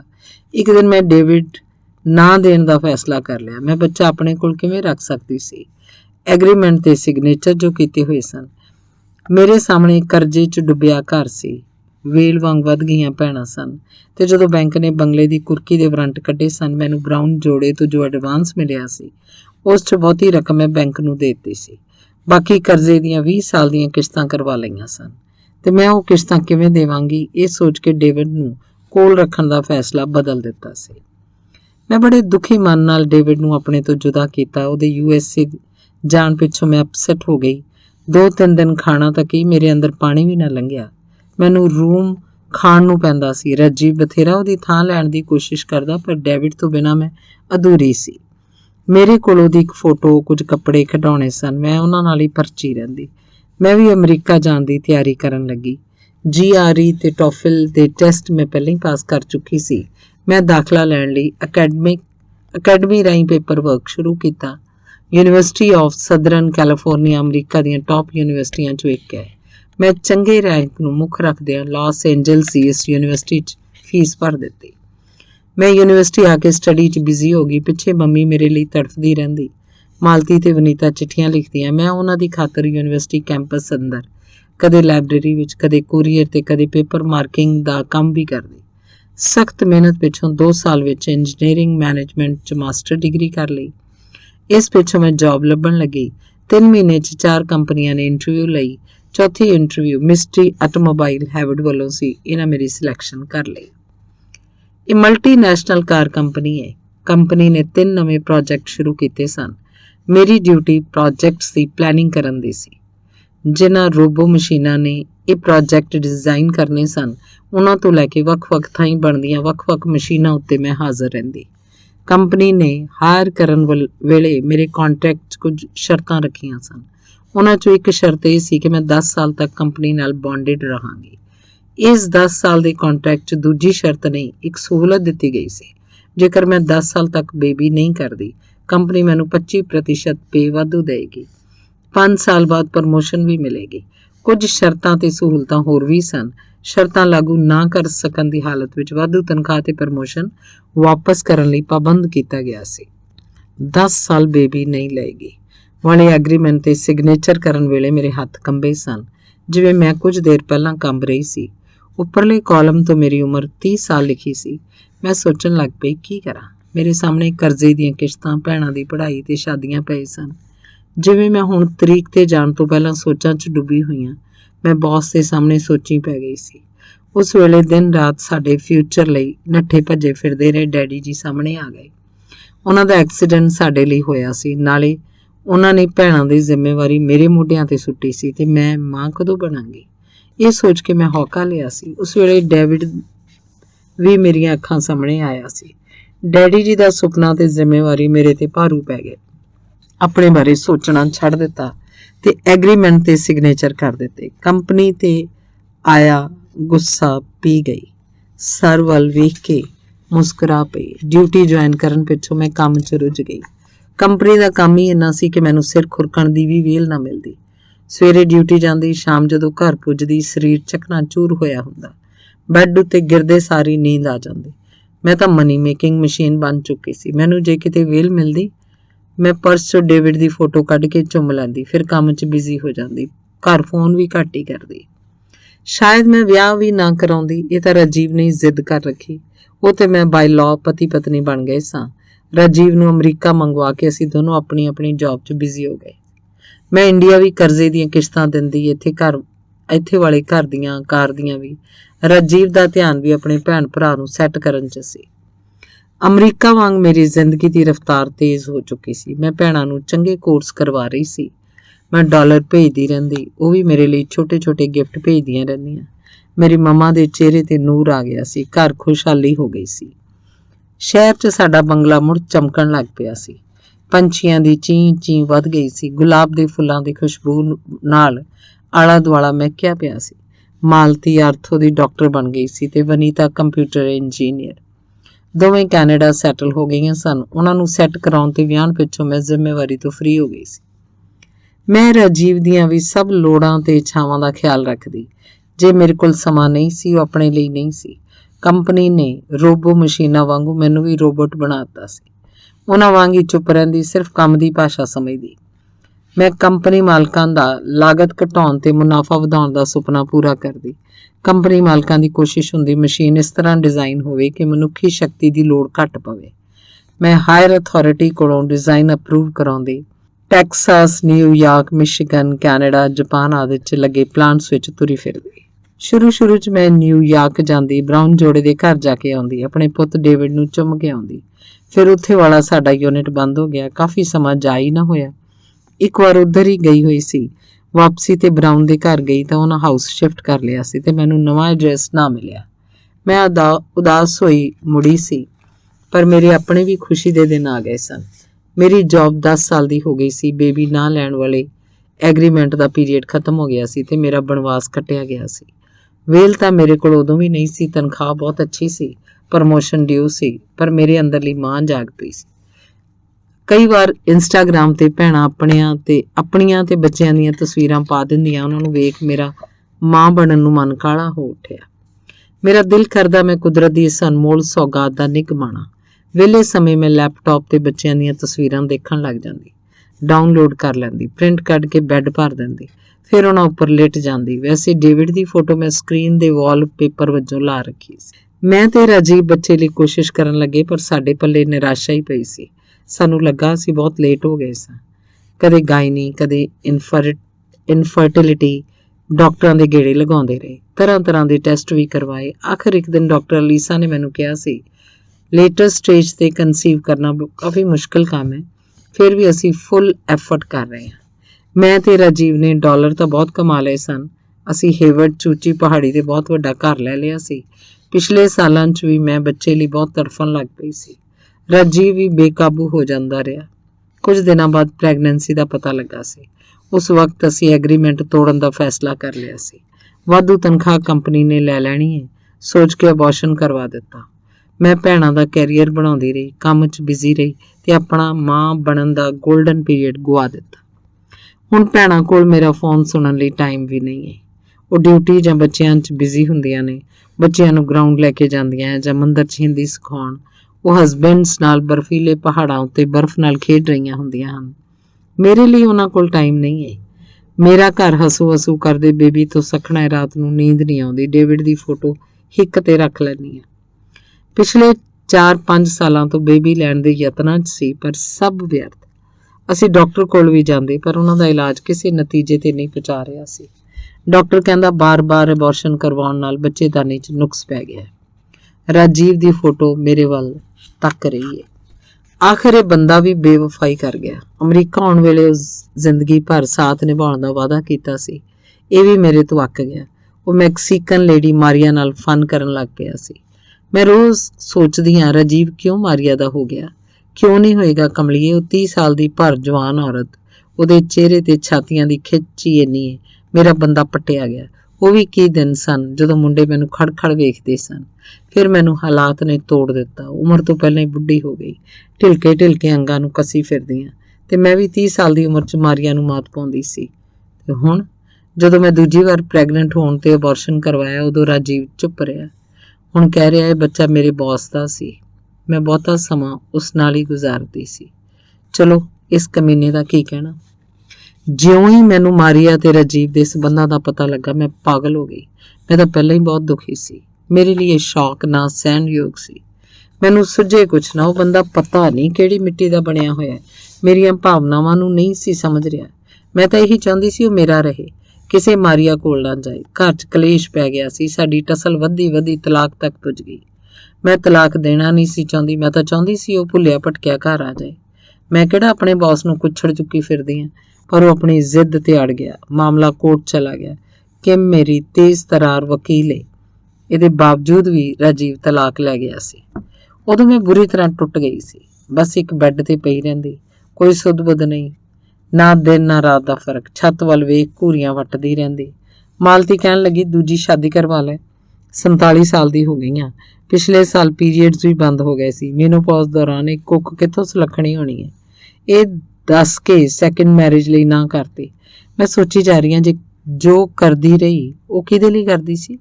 ਮੇਰੇ ਕੋਲੋਂ ਕੌਣ ਕਰਵਾਉਂਦਾ ਰਿਹਾ? ਕੰਪਨੀ ਨੇ ਮੇਰੇ ਤੇ ਸਰਮਾਏ ਦਾ ਜਾਲ ਸੁੱਟਿਆ ਸੀ। ਮੈਨੂੰ ਪੈਸੇ ਦੀ ਜ਼ਰੂਰਤ ਸੀ। ਕੰਪਨੀ ਨੇ ਮੈਨੂੰ ਮਸ਼ੀਨ ਬਣਾ ਦਿੱਤਾ। ਹਾਂ, ਮੈਂ ਰੋਬਟ ਹਾਂ। ਇੱਕ ਦਿਨ ਐਸਾ ਆਏਗਾ ਮੈਂ ਮਰ ਜਾਵਾਂਗੀ, ਮੇਰਾ ਨਾਮ ਵੀ ਨਹੀਂ ਰਹੇਗਾ। ਬੰਦਾ ਆਪਣੇ ਨਾਮ ਲਈ ਸਾਰੇ ਪਾਪੜ ਵੇਲਦਾ ਹੈ। ਸ਼ਾਇਦ ਸਟੀਵਨ ਬਰਾਊਨ ਤੇ ਡੈਡੀ ਵੀ ਇਹੀ ਸੋਚ ਕੇ ਕਿਰਾਏ ਦੀ ਕੁੱਖ 'ਚੋਂ ਡੇਵਿਡ ਬਰਾਊਨ ਲੈਣ ਇੰਡੀਆ ਗਏ ਸਨ। ਜਦ ਮੈਂ ਰਾਜੀਵ ਗਰਗ ਨਾਲ ਕੇਸ ਲੜ ਰਹੀ ਸੀ, ਗੱਲਾਂ 'ਚ ਆਪਣੇ ਵਕੀਲ ਕਿਮ ਨਾਲ ਕਿਰਾਏ ਦੀ ਕੁੱਖ ਵਾਲੀ ਗੱਲ ਵੀ ਕੀਤੀ ਸੀ। ਕਿਮ ਨੇ ਵੀ ਮੇਰੇ ਵਾਂਗ ਸ਼ੁਰੂ 'ਚ ਮੈਡੀਕਲ ਦੇ ਵਿਸ਼ੇ ਪੜ੍ਹੇ ਸਨ। ਉਹਨੇ ਮੈਡੀਕਲ ਛੱਡ ਕੇ ਲਾਅ ਕਰ ਲਿਆ ਸੀ ਕਿ ਮੈਂ ਇੰਜੀਨੀਅਰਿੰਗ। ਕਿਮ ਮੈਡੀਕਲ ਖਾਸ ਤੌਰ ਤੇ ਸਰੀਰ ਨਾਲ ਸੰਬੰਧਿਤ ਕੇਸ ਲੜ ਕੇ ਬਹੁਤ ਖੁਸ਼ ਹੁੰਦੀ ਹੈ। ਮੇਰੀ ਜ਼ਿੰਦਗੀ 'ਚ ਤਾਂ ਹਨੇਰ ਪੈ ਗਿਆ। ਮੈਂ ਰਾਤ ਸੁੱਤੀ ਹੁੰਦੀ, ਡੇਵਿਡ ਮੇਰੇ ਨਾਲ ਖੇਡ ਰਿਹਾ ਹੁੰਦਾ। ਕੰਧ ਤੇ ਸ਼ਿਵ ਪਰਿਵਾਰ ਦੇ ਚਿੱਤਰ ਵਿਚਲਾ ਬਾਲ ਗਣੇਸ਼ ਮੈਨੂੰ ਡੇਵਿਡ ਲੱਗ ਰਿਹਾ ਹੁੰਦਾ। ਜਦੋਂ ਮੇਰੀ ਕੁੱਖੋਂ ਜਨਮਿਆ 2-2.5 ਮਹੀਨੇ ਮੇਰੇ ਕੋਲ ਰਿਹਾ, ਮੈਂ ਉਹਨੂੰ ਮਾਂ ਦੀ ਤਰ੍ਹਾਂ ਪਾਲਦੀ ਰਹੀ, ਸਾਂਭਦੀ ਰਹੀ ਤੇ ਖਿਲਾਉਂਦੀ ਰਹੀ। ਉਹ ਮੇਰੀਆਂ ਉਂਗਲਾਂ ਆਪਣੇ ਮੂੰਹ 'ਚ ਪਾ ਲੈਂਦਾ। ਉਹਦੇ ਬੁੱਟਾਂ ਨਾਲ ਮੇਰੀ ਕੁਤਕੁਤਾੜੀਆਂ ਨਿਕਲਦੀਆਂ। ਮੈਂ ਉਹਦੇ ਪੈਰਾਂ 'ਚ ਕੱਢਣ ਲੱਗ ਪੈਂਦੀ। ਉਹ ਹੱਸ ਦੂਰਾ ਹੋ ਜਾਂਦਾ। ਮੈਂ ਉਹਦੇ ਨਾਲ ਗੱਲੀਂ ਜੁੱਟ ਜਾਂਦੀ। ਉਹ ਊਂ ਕਰਦਾ, ਦੁੱਧੂ ਚੁੰਘਦਾ ਹੋਇਆ ਵੀ ਉਹ ਗੀਤ ਗਾਉਣ ਵਾਂਗ ਆਵਾਜ਼ਾਂ ਕੱਢਦਾ। ਅੱਜ ਕੱਲ੍ਹ ਵੀ ਤੇ ਉਹਨਾਂ ਦਿਨਾਂ ਵਿੱਚ ਵੀ ਮੈਂ ਹਰ ਰੋਜ਼ ਆਪਣੇ ਅਤੀਤ ਨੂੰ ਯਾਦ ਕਰਦੀ, ਸੋਚਾਂ 'ਚ ਡੁੱਬੀ ਰਹਿੰਦੀ। ਜਿਵੇਂ ਹੁਣ ਤੜਕੇ ਦੀ ਆਪਣੇ ਆਪ ਨਾਲ ਘੁਲ ਰਹੀ ਹਾਂ। ਰਾਤ ਨੂੰ ਸੁੱਤੇ ਸਮੇਂ ਕੋਈ ਬਾਲ ਮੇਰੀ ਛਾਤੀ ਤੇ ਆ ਚੜ੍ਹਦਾ। ਇੱਕ ਦਿਨ ਮੈਂ ਡੇਵਿਡ ਬਰਾਊਨ ਦਾ ਬਿਜ਼ਨਸ ਵਾਲਾ ਐਡਰੈਸ ਸਰਚ ਕੀਤਾ। ਉਹ ਤੇ ਮੈਂ ਹਜ਼ਾਰਾਂ ਮੀਲ ਦੀ ਦੂਰੀ ਤੇ ਬੈਠੇ ਹਾਂ। ਅਗਲੇ ਦਿਨ ਮੈਂ ਉਹਦੇ ਕਾਰੋਬਾਰ ਵਾਲੇ ਮੁੱਖ ਦਫ਼ਤਰ ਜਾ ਪੁੱਜੀ। ਉੱਥੇ ਡੇਵਿਡ ਕਾਰੋਬਾਰ ਦੇਖ ਰਿਹਾ ਸੀ ਤੇ ਮੈਂ ਉਹਨੂੰ ਮਿਲੀ। ਬੇਟਾ, ਮੈਂ ਸੁਧਾ ਗੁਪਤਾ, ਤੇਰੀ ਜਨਮਦਾਤੀ। ਇੱਕ ਮਾਂ ਨੂੰ ਪੁੱਤ ਨਾਲ ਜਾਣ ਪਛਾਣ ਕਰਾਉਣੀ ਪਈ ਸੀ। ਮੈਂ ਜਾਣਦਾ ਤੂੰ ਮੇਰੀ ਸਰੋਗੇਟ ਮਦਰ ਏ, ਉਹ ਖੁਸ਼ ਹੋ ਕੇ ਬੋਲਿਆ ਸੀ। ਉਹ ਆਪਣੇ ਜਨਮ ਬਾਰੇ ਸਭ ਕੁਝ ਜਾਣਦਾ ਸੀ। ਜਦੋਂ ਮੈਂ ਉਹਨੂੰ ਰਿਕੁਐਸਟ ਕੀਤੀ ਕਿ ਬੇਟਾ ਤੂੰ ਮੈਨੂੰ ਮਮ ਕੰਸੀਡਰ ਕਰ, ਤਾਂ ਉਹਦੇ ਤੇਵਰ ਹੀ ਬਦਲ ਗਏ। ਉਹ ਇੱਕਦਮ ਚੀਕ ਉੱਠਿਆ, ਉਹ ਓਲਡ ਲੇਡੀ, ਤੂੰ ਧਨ ਦੀ ਖਾਤਰ ਸਰੋਗੇਟ ਮਦਰ ਬਣੀ ਸੀ। ਉਹ ਮਮ ਡੈਡ ਨੇ ਪੇ ਕਰ ਦਿੱਤਾ। ਜੇ ਹੋਰ ਲੋੜ ਏ ਤਾਂ ਹੋਰ ਲੈ ਲਾ। ਮੈਂ ਤਾਂ ਡੈਵੀ ਨੂੰ ਹੀ ਮਮ ਮੰਨਦਾ। ਉਹਦੇ ਅੰਡੇ ਤੋਂ ਹੀ ਪੈਦਾ ਹੋਇਆ, ਉਹਦਾ ਅੰਸ਼ ਆ। ਮਮ ਡੈਡ ਨੇ ਮੈਨੂੰ ਐਡੇ ਵੱਡੇ ਕਾਰੋਬਾਰ ਦਾ ਮਾਲਕ ਬਣਾਇਆ। ਬੋਲ ਕਿੰਨੇ ਡਾਲਰ ਚਾਹੀਦੇ? ਉਸ ਡਰਾਅਰ ਚੋਂ ਚੈੱਕ ਬੁੱਕ ਬਾਹਰ ਕੱਢ ਕੇ ਮੇਰੇ ਅੱਗੇ ਕੀਤੀ। ਮੈਂ ਸੁਣ ਕੇ ਸੁੰਨ ਹੋ ਗਈ। ਇੱਕ ਮਾਂ ਦੀ ਕੀਮਤ ਉਤਾਰੀ ਜਾ ਰਹੀ ਸੀ। ਜਦੋਂ ਦਿੱਲੀ ਬਰਾਊਨ ਜੋੜੇ ਨੇ ਮੈਨੂੰ ਚੈੱਕ ਦਿੱਤੇ ਸਨ ਤੇ ਡੇਵਿਡ ਨੂੰ ਮੇਰੇ ਤੋਂ ਲਿਆ ਸੀ, ਮੈਂ ਕਈ ਦਿਨ ਡਿਸਟਰਬ ਰਹੀ। ਉਦੋਂ ਜਵਾਨ ਸੀ, ਬਰਦਾਸ਼ਤ ਕਰ ਗਈ। ਹੁਣ ਚੱਲਣਾ ਔਖਾ ਹੈ। ਮੈਂ ਇਸ ਕੁਲੈਣੇ ਕੋਲੋਂ ਸਰਮਾਇਆ ਨਹੀਂ ਮੰਗ ਰਹੀ, ਸਗੋਂ ਸਿਰਫ ਇੱਕ ਸ਼ਬਦ ਮਮ ਸੁਣਨਾ ਚਾਹੁੰਦੀ ਸੀ। ਬੇਟਾ, ਉਸ ਟਾਈਮ ਮੈਂ ਮਜਬੂਰ ਸੀ। ਹੁਣ ਮੈਨੂੰ ਡਾਲਰਾਂ ਦੀ ਲੋੜ ਨਹੀਂ। ਤੇਰੇ ਮਮ ਡੈਡ ਵਾਲੇ ਡਾਲਰ ਮੋੜ ਸਕਦੀ ਹੈ। ਮੈਨੂੰ ਮੇਰਾ ਬੇਟਾ ਚਾਹੀਦਾ। ਮੈਂ ਮਾਂ ਵਾਲਾ ਤਰਲਾ ਲਿਆ। ਜਦੋਂ ਲੋਕਾਂ ਨੂੰ ਧਨ ਦੀ ਲੋੜ ਹੁੰਦੀ ਹੈ, ਕੁਝ ਵੀ ਕਰਨ ਨੂੰ ਤਿਆਰ ਹੋ ਜਾਂਦੇ ਆ। ਫਿਰ ਚਾਰ ਪੈਨੀਆਂ ਆ ਜਾਣ, ਕੀੜੀਆਂ ਨੂੰ ਵੀ ਖੰਭ ਨਿਕਲ ਆਉਂਦੇ ਆ। ਇਹ ਸੁਣ ਕੇ ਮੈਨੂੰ ਚੱਕਰ ਆਇਆ ਸੀ। ਮੈਂ ਸੰਭਲੀ ਤਾਂ ਸਿੱਧੀ ਆਪਣੀ ਲਾਇਰ ਕੋਲ, ਕਿਮ ਕੋਲ ਗਈ ਸੀ। ਮੈਂ ਉਸ ਜਵਾਨ ਵਕੀਲਣੀ ਕੋਲ ਫੁੱਟ ਕੇ ਰੋਈ। ਮੈਂ ਹੁਣ ਕਿਹੜੇ ਖੂਹ ਖਾਤੇ ਡਿੱਗ ਪਵਾਂ ਕਿਮ? ਪਹਿਲਾਂ ਔਲਾਦ ਨਾ ਹੋਈ, ਫਿਰ ਅਜੀਬ ਛੱਡ ਕੇ ਚਲਾ ਗਿਆ, ਹੁਣ ਡੇਵਿਡ ਮੈਨੂੰ ਜ਼ਲੀਲ ਕਰ ਗਿਆ। ਮੇਰੇ ਕੋਲ ਕਿਵੇਂ ਕਿਰਾਏ ਦੀ ਕੁੱਖ ਲਈ ਸਟੀਵਨ ਬਰਾਊਨ ਤੇ ਡੈਵੀ ਆਏ, ਮੈਂ ਡੇਵਿਡ ਨੂੰ ਜਨਮ ਦਿੱਤਾ। ਇਹ ਸਾਰੀ ਫਲੈਸ਼ਬੈਕ ਮੇਰੀਆਂ ਅੱਖਾਂ ਅੱਗੇ ਹੁਣ ਵੀ ਘੁੰਮ ਰਹੀ ਹੈ। ਉਦੋਂ ਕਿਮ ਕੋਲ ਬੈਠਿਆਂ ਵੀ ਘੁੰਮੀ ਸੀ। ਉਸ ਡੇਵਿਡ ਨੇ ਮੈਨੂੰ ਗੈਟ ਲੌਸਟ ਕਹਿ ਕੇ ਸੁੰਨ ਕਰ ਦਿੱਤਾ ਸੀ। ਇਹ ਸਾਰੀ ਕਹਾਣੀ ਸੁਣਾ ਕੇ ਮੈਂ ਦੁਬਾਰਾ ਰੋਣ ਲੱਗ ਪਈ ਸੀ। ਫਿਕਰ ਨਾ ਕਰ ਮਿਸਿਸ ਗੁਪਤਾ, ਇੰਨੇ ਨਾਲ ਦੁਨੀਆ ਖਤਮ ਨਹੀਂ ਹੋ ਗਈ। ਉਂਝ ਵੀ ਤੂੰ ਮਾਂ ਹੈ। ਕਿਮ ਨੇ ਮੇਰੇ ਮੋਢੇ ਤੇ ਹੱਥ ਰੱਖਿਆ ਸੀ। ਮੈਂ ਬਾਇਓਲੋਜੀਕਲ ਮਦਰ ਨਹੀਂ ਆ, ਉਹ ਡੈਵੀ ਏ। ਮੇਰਾ ਹੌਕਾ ਨਿਕਲ ਗਿਆ ਸੀ। ਹੁਣ ਵਿਗਿਆਨਕ ਖੋਜਾਂ ਨੇ ਸਿੱਧ ਕਰ ਦਿੱਤਾ, ਜਿਹੜਾ ਬੱਚਾ ਜਿਸ ਮਾਂ ਦੇ ਸਰੀਰ 'ਚ ਪਲਦਾ ਉਹਦਾ ਵੀ ਬਰਾਬਰ ਦਾ ਹੱਕ ਹੁੰਦਾ ਹੈ। ਕਿਵੇਂ ਗੱਲ ਤੂੰ ਕਹਿ ਰਹੀ ਹੈ? ਕੋਰਟ ਜਾਂ ਕਾਨੂੰਨ ਨਹੀਂ ਮੰਨਦਾ। ਮੈਂ ਬਿਲਕੁਲ ਬੇਆਸ ਸੀ। ਤੂੰ ਫਿਕਰ ਨਾ ਕਰ, ਕੋਰਟ ਨੂੰ ਮੰਨਣਾ ਪੈਣਾ। ਕਿਮ ਨੇ ਹਾਮੀ ਭਰੀ, ਜਿਵੇਂ ਕਹਿ ਰਹੀ ਹੋਵੇ ਉਹ ਕੋਰਟ ਤੋਂ ਕੁਹਾ ਲਏਗੀ। ਕਿਹੜੀ ਕੋਰਟ ਏ ਜੋ 24-25 ਸਾਲ ਦੇ ਲੜਕੇ ਦੇ ਕੇਸ ਕਰਨ ਦੀ ਪ੍ਰਵਾਨਗੀ ਦੇ ਦੇਗੀ? ਮੈਂ ਡਰ ਪ੍ਰਗਟ ਕੀਤਾ। ਸੁਦਾ, ਵਕੀਲ ਤੂੰ ਨਹੀਂ ਹੈ, ਮੈਂ ਆ। ਮੈਨੂੰ ਕੇਸ ਲਾਉਣਾ ਆਉਂਦਾ। ਕਿਮ ਨੇ ਹਿੱਕ ਥਾਪੜੀ। ਉਹ ਮੇਰਾ ਕੇਸ ਤਿਆਰ ਕਰਨ ਲੱਗ ਪਈ। ਉਹਨੇ ਇਕੱਲੇ ਡੇਵਿਡ ਨੂੰ ਨਹੀਂ, ਬਰਾਊਨ ਫੈਮਿਲੀ ਨੂੰ ਪਾਰਟੀ ਬਣਾਇਆ ਸੀ। ਮੈਂ ਆਪਣੀ ਮਾਂ ਦਾ ਹੱਕ ਲੈਣ ਲਈ ਕੋਰਟ ਦਾ ਦਰਵਾਜ਼ਾ ਖੜਕਾਇਆ। ਮੇ ਲਾਰਡ, ਇਹ ਮਾਂ ਨਹੀਂ ਹੈ। ਬਰਾਊਨ ਜੋੜੇ ਨੇ ਕਿਰਾਇਆ ਦਿੱਤਾ ਹੈ, ਜਿਵੇਂ ਕੋਈ ਸਟੋਰ 9 ਮਹੀਨੇ ਲਈ ਕਿਰਾਏ ਤੇ ਲੈ ਲਿਆ, ਕਿਰਾਇਆ ਦੇ ਕੇ ਖਾਲੀ ਕਰ ਦਿੱਤਾ ਜਾਏ। ਮਿਸਿਸ ਗੁਪਤਾ ਦਾ ਸਮਾਨ ਦੀ ਵੀ ਮਾਲਕ ਬਣਨ ਨੂੰ ਫਿਰਦੀ ਏ, ਬਰਾਊਨ ਫੈਮਿਲੀ ਦੇ ਵਕੀਲ ਨੇ ਬਹਿਸ ਸ਼ੁਰੂ ਕੀਤੀ। ਮੇ ਲਾਰਡ, ਮਾਂ ਦੀ ਕੁੱਖ ਕੋਈ ਸਟੋਰ ਨਹੀਂ ਹੁੰਦੀ। ਜਿਹੜਾ ਮਰਜ਼ੀ 10 ਕੁਇੰਟਲ ਆਲੂ ਰੱਖ ਲਏ, ਕਿਰਾਇਆ ਦਿੱਤਾ ਚੁੱਕ ਲਏ। ਫਿਰ ਕਿਸੇ ਹੋਰ ਨੇ ਪਿਆਜ਼ ਰੱਖ ਲਏ। ਜੇ ਸੁਧਾ ਗੁਪਤਾ ਦੀ ਕੁੱਖ ਸਟੋਰ ਹੀ ਸੀ, ਫਿਰ ਮਿਸਿਸ ਡੈਵੀ ਆਪਣੀ ਕੁੱਖ ਨੂੰ ਸਟੋਰ ਬਣਾ ਲੈਂਦੀ। ਇਹ ਬਰਾਊਨ ਜੋੜਾ ਇੰਡੀਆ ਕਿਉਂ ਜਾਂਦਾ? ਕਿਮ ਨੇ ਵਿਰੋਧੀ ਵਕੀਲ ਦੀ ਦਲੀਲ ਕੱਟੀ ਸੀ। ਕੋਰਟ ਦੀ ਅਗਲੀ ਤਰੀਕ ਉੱਤੇ ਬਰਾਊਨ ਫੈਮਿਲੀ ਦੇ ਵਕੀਲ ਨੇ ਸਰੋਗੇਸੀ ਦਾ ਕਾਨੂੰਨੀ ਪੱਖ ਜੱਜ ਅੱਗੇ ਰੱਖਦਿਆਂ ਕਿਹਾ ਸੀ, ਮੀ ਲਾਰਡ, ਕਿਸੇ ਜੋੜੇ ਦੇ ਸ਼ੁਕਰਾਣੂ ਤੇ ਅੰਡੇ ਤੋਂ ਪੈਦਾ ਹੋਇਆ ਭਰੂਣ ਕਿਸੇ ਸਰੋਗੇਟ ਮਦਰ ਦੀ ਕੁੱਖ ਵਿੱਚ ਰੱਖ ਦਿੱਤਾ ਜਾਏ ਤਾਂ ਅਜਿਹੀ ਔਰਤ ਦੇ ਅੰਦਰ ਪਲ ਰਹੇ ਭਰੂਣ ਦਾ ਉਸ ਨਾਲ ਜੈਨੇਟਿਕ ਸੰਬੰਧ ਨਹੀਂ ਹੁੰਦਾ। ਬੱਚੇ ਦੇ ਜਨਮ ਤੱਕ ਹੀ ਉਹ ਇਹਨੂੰ ਆਪਣੇ ਅੰਦਰ ਰੱਖਦੀ ਏ। ਇਹ ਮਾਂ ਜਣੇਪੇ ਤੋਂ ਬਾਅਦ ਅੱਗੋਂ ਲਈ ਪਾਲਣ ਤੇ ਸਦਾ ਲਈ ਬੱਚਾ ਉਹਦੇ ਜੈਨੇਟਿਕ ਮਾਂ ਪਿਓ ਨੂੰ ਸੌਂਪ ਦਿੰਦੀ ਏ। ਮਿਸਿਸ ਗੁਪਤਾ ਨੇ ਵੀ ਅਜਿਹਾ ਹੀ ਕੀਤਾ ਤੇ ਆਪਣੀ ਪੂਰੀ ਅਦਾਇਗੀ ਵਸੂਲ ਕੀਤੀ ਸੀ। ਇਸ ਕਰਕੇ ਮਾਂ ਦਾ ਹੱਕ ਨਹੀਂ ਲੈ ਸਕਦੀ। ਵਕੀਲ ਨੇ ਇਕਰਾਰਨਾਮੇ ਤੇ ਅਦਾਇਗੀ ਦੇ ਪੇਪਰਾਂ ਦੀ ਕਾਪੀ ਜੱਜ ਸਾਹਮਣੇ ਪੇਸ਼ ਕੀਤੀ। ਜੱਜ ਸਾਹਿਬ, ਮੇਰੇ ਹੱਥ 'ਚ ਮੈਡੀਕਲ ਸਾਇੰਸ ਦਾ ਮੈਗਜ਼ੀਨ ਹੈ, ਜਿਸ 'ਚ ਐਮਨੀਓਟਿਕ ਫਲੂਇਡ ਟੈਸਟ ਦੀ ਖੋਜ ਛਪੀ ਹੈ। ਪਹਿਲਾਂ ਇਸ ਟੈਸਟ ਮੁਤਾਬਕ ਡਾਕਟਰ ਬੱਚੇ ਦਾ ਟੈਸਟ ਕਰਦੇ ਸੀ ਤਾਂ ਉਹ ਮਾਂ ਦੇ ਸਿਰਿੰਜ ਖੋਪ ਕੇ ਕੁੱਖ ਅੰਦਰ ਪਲ ਰਹੇ ਬੱਚੇ ਦੇ ਸਰੀਰ ਤੱਕ ਸੂਈ ਲਿਜਾਂਦੇ ਸਨ। ਇਸ ਨਾਲ ਦਰਦ ਹੁੰਦਾ ਸੀ ਤੇ ਬੱਚੇ ਦੇ ਗਿਰਨ ਦੀ ਸੰਭਾਵਨਾ ਰਹਿੰਦੀ ਸੀ। ਵਿਗਿਆਨੀਆਂ ਨੇ ਇਸ ਨਵੇਂ ਟੈਸਟ ਨਾਲ ਬੱਚੇ ਦੇ ਸੂਈ ਚੁਭਣ ਨੂੰ ਰੱਦ ਕਰ ਦਿੱਤਾ ਹੈ। ਮਾਂ ਦੇ ਬਲੱਡ ਸੈਂਪਲ ਤੋਂ ਹੀ ਬੱਚੇ ਦੇ DNA ਦੀ ਜਾਂਚ ਕੀਤੀ ਜਾ ਸਕਦੀ ਹੈ। ਇਹ ਟੈਸਟ ਡਾਊਨ ਸਿੰਡਰਮ ਵਰਗੇ ਖਤਰਨਾਕ ਰੋਗਾਂ ਲਈ ਕੀਤਾ ਜਾਂਦਾ ਹੈ। ਇਹ ਬਹੁਤ ਹੀ ਸੰਵੇਦਨਸ਼ੀਲ ਟੈਸਟ ਹੈ ਤੇ ਜਦੋਂ ਬੱਚਾ ਮਾਂ ਦੀ ਕੁੱਖ ਵਿੱਚ ਪਲ ਰਿਹਾ ਹੁੰਦਾ ਹੈ, ਬੱਚੇ ਦਾ ਫਲੂਇਡ ਲੀਕ ਹੋ ਕੇ ਮਾਂ ਦੇ ਬਲੱਡ 'ਚ ਰਲ ਰਿਹਾ ਹੁੰਦਾ ਹੈ। ਮਾਂ ਤੋਂ ਹੀ ਬੱਚੇ ਨੂੰ ਖੁਰਾਕ ਮਿਲਦੀ ਹੈ। ਬੱਚੇ ਦਾ DNA ਮਾਂ ਦੇ DNA 'ਚ ਚਲਾ ਜਾਂਦਾ ਹੈ। ਸਰ, ਮੇਰੀ ਬੇਨਤੀ ਹੈ ਕਿ ਅੱਜ ਵੀ ਮਿਸਿਸ ਗੁਪਤਾ ਦੇ ਖੂਨ 'ਚ ਬੱਚੇ ਦਾ DNA ਹੈ ਤਾਂ ਮਾਂ ਵੀ DNA ਬੱਚੇ ਦੇ ਖੂਨ 'ਚ ਕਿਉਂ ਨਹੀਂ ਹੋਏਗਾ? ਸੋ ਮਿਲਾਡ, ਮੇਰੀ ਮੁਵੱਕਲ ਨੂੰ ਇਸ ਖੋਜ ਦੇ ਆਧਾਰ ਤੇ ਇਨਸਾਫ ਦਿੱਤਾ ਜਾਏ। ਐਡਵੋਕੇਟ ਕਿਮ ਨੇ ਮੈਡੀਕਲ ਸਾਇੰਸ ਦੇ ਐਮਨੀਓਟਿਕ ਟੈਸਟ ਵਾਲੀ ਖੋਜ ਦਾ ਹਵਾਲਾ ਦੇ ਕੇ ਜੱਜ ਨੂੰ ਬੇਨਤੀ ਕੀਤੀ ਸੀ ਕਿ ਮੈਨੂੰ ਮਾਂ ਦਾ ਅਧਿਕਾਰ ਦਿਵਾਉਣ। ਸੌਰੀ, ਮੇਰੇ ਲਈ ਬੜਾ ਅਜੀਬ ਕੇਸ ਹੈ। ਇੱਥੇ ਕੁਝ ਸ਼ਹਿਰੀ ਪਤਵੰਤੇ ਸੱਦੇ ਹੋਏ ਨੇ, ਉਹ ਵੀ ਸਾਨੂੰ ਸਲਾਹ ਦੇਣਗੇ। ਬਾਕੀ ਜੱਜਾਂ ਦਾ ਪੈਨਲ ਕੇਸ ਸਟੱਡੀ ਕਰੇਗਾ। ਅਗਲੀ ਤਰੀਕ ਤੱਕ ਮੈਂ ਫੈਸਲਾ ਰੱਖਦਾ। ਜੱਜ ਨੇ ਕਿਮ ਕੋਲੋਂ ਮੇਰੀ DNA ਦੀ ਰਿਪੋਰਟ ਤੇ ਨਵੀਂ ਖੋਜ ਦੇ ਡਾਕੂਮੈਂਟਸ ਲੈਣਿਆਂ ਕਿਹਾ ਸੀ। ਮੈਂ ਡਰ ਰਹੀ ਸੀ। ਦਰਅਸਲ ਇਸ ਤਰੀਕ ਤੇ ਬੇਬੀ ਕੰਪਨੀ ਵੀ ਕੇਸ ਵਿੱਚ ਆ ਫਸੀ ਸੀ। ਲਾਇਰ ਕਹਿ ਰਹੀ ਸੀ ਕਾਨੂੰਨ ਤਾਂ ਕਾਨੂੰਨ ਹੈ, ਕੰਪਨੀਆਂ ਫੈਸਲੇ ਥੋੜਾ ਬਦਲ ਸਕਦੀਆਂ। ਉਹਨੇ ਮੇਰੀ ਗੱਲ ਹੀ ਨਹੀਂ ਸੀ ਸੁਣੀ। ਅੱਜ ਕੱਲ ਮੰਮੀ ਵੀ ਮੇਰੀਆਂ ਗੱਲਾਂ ਨਹੀਂ ਸੁਣਦੀ।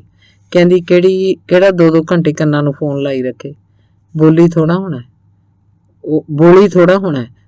ਇਹ ਉਹੀ ਮਾਂ ਹੈ ਜਿਹੜੀ ਕਹਿੰਦੀ ਹੁੰਦੀ ਸੀ ਧੀਏ ਤੂੰ ਹੀ ਟੱਬਰ ਦਾ ਬੇੜਾ ਪਾਰ ਕਰ ਸਕਦੀ ਹੈ। ਤੇ ਇੱਕ ਦਿਨ ਵਨੀਤਾ ਕਹਿਣ ਲੱਗੀ ਦੀਦੀ ਤੂੰ ਹਰ ਵਕਤ ਬੱਚੇ ਲਈ ਰੱਟ ਲਾਈ ਰੱਖਦੀ ਹੈ। ਜਿਸ ਹਾਈ ਕਲਾਸ ਦੀ ਤੂੰ ਹੈਗੀ ਹੈ ਉਹਦੇ 'ਚ ਰਿਸ਼ਤਿਆਂ ਲਈ ਕੋਈ ਥਾਂ ਨਹੀਂ ਹੁੰਦੀ। ਇਹ ਬੱਚੇ ਵਾਲਾ ਮਾਮਲਾ ਛੋਟਾ ਹੈ, ਲਾਈਫ 'ਚ ਫਨ ਕਰੋ। ਮਾਲਤੀ ਨੇ ਤਾਂ ਸਿਰਾ ਹੀ ਲਾ ਦਿੱਤਾ ਜਦੋਂ ਆਖਿਆ ਦੀਦੀ ਜਿਵੇਂ ਤੁਸੀਂ ਡੇਵਿਡ ਲਈ ਸਰੋਗੇਟ ਮਦਰ ਬਣੇ ਸੀ ਉਵੇਂ ਕਿਸੇ ਹੋਰ ਨੀਡੀ ਨੂੰ ਆਪਣੇ ਲਈ ਸਰੋਗੇਟ ਮਦਰ ਵਜੋਂ ਚੁਣ ਲਓ। ਮੈਂ ਪਰਸੋਂ ਦੀ ਬਹੁਤ ਅਪਸੈਟ ਸੀ। ਉਦੋਂ ਇੱਕ ਲੋਕ ਕਥਾ ਯਾਦ ਆਈ। ਇਹ ਬਹੁਤ ਪੁਰਾਣੇ ਸਮਿਆਂ ਦੀ ਗੱਲ ਹੈ। ਇੱਕ ਬੱਚਾ ਬਚਪਨ 'ਚ ਖੋ ਗਿਆ ਸੀ ਤੇ ਜਦੋਂ ਵੱਡਾ ਹੋਇਆ ਮਿਲਿਆ ਤਾਂ 2 ਔਰਤਾਂ ਉਸ ਉੱਤੇ ਮਾਂ ਦਾ ਹੱਕ ਜਤਾਉਣ ਲੱਗੀਆਂ। ਪੁੱਤ ਕਿਸ ਦਾ ਇਹਦਾ ਫੈਸਲਾ ਕਰਨ ਲਈ ਮਾਮਲਾ ਰਾਜੇ ਦੇ ਦਰਬਾਰ 'ਚ ਪੁੱਜ ਗਿਆ। ਰਾਜੇ ਨੇ ਦੋਵਾਂ ਦਾਅਵੇਦਾਰ ਮਾਵਾਂ ਨੂੰ ਕਿਹਾ ਕਿ ਬੱਚੇ ਦੀ ਇੱਕ ਬਾਂਹ ਫੜ ਲਓ। ਜਿਹੜੀ ਔਰਤ ਜ਼ੋਰ ਨਾਲ ਲੜਕੇ ਨੂੰ ਆਪਣੇ ਵੱਲ ਖਿੱਚ ਲੈਗੀ ਬੱਚਾ ਉਹਦਾ ਹੋਏਗਾ। ਦੋਨੋਂ ਔਰਤਾਂ ਬੱਚੇ ਨੂੰ ਆਪਣੇ ਵੱਲ ਖਿੱਚਣ ਲੱਗੀਆਂ। ਜੋ ਔਰਤ ਬੱਚੇ ਤੇ ਕਬਜ਼ਾ ਕਰਨਾ ਚਾਹੁੰਦੀ ਸੀ ਉਹ ਜ਼ੋਰ ਨਾਲ ਬਾਂਹ ਖਿੱਚਣ ਲੱਗੀ। ਅਸਲੀ ਮਾਂ ਨੂੰ ਲੱਗਾ ਉਹਦੇ ਬੇਟੇ ਦੀਆਂ ਬਾਹਾਂ ਨਿਕਲ ਜਾਣਗੀਆਂ। ਉਹਨੇ ਬਾਂਹ ਛੱਡ ਦਿੱਤੀ ਸੀ। ਜ਼ੋਰ ਲਾ ਰਹੀ ਔਰਤ ਵੱਲ ਬੱਚਾ ਡਿੱਗ ਪਿਆ। ਅਸਲ ਮਾਂ ਭੱਜ ਕੇ ਬੱਚੇ ਕੋਲ ਗਈ, ਬੋਲੀ ਪੁੱਤ ਤੇਰੀਆਂ ਬਾਹਾਂ ਤਾਂ ਠੀਕ ਨੇ।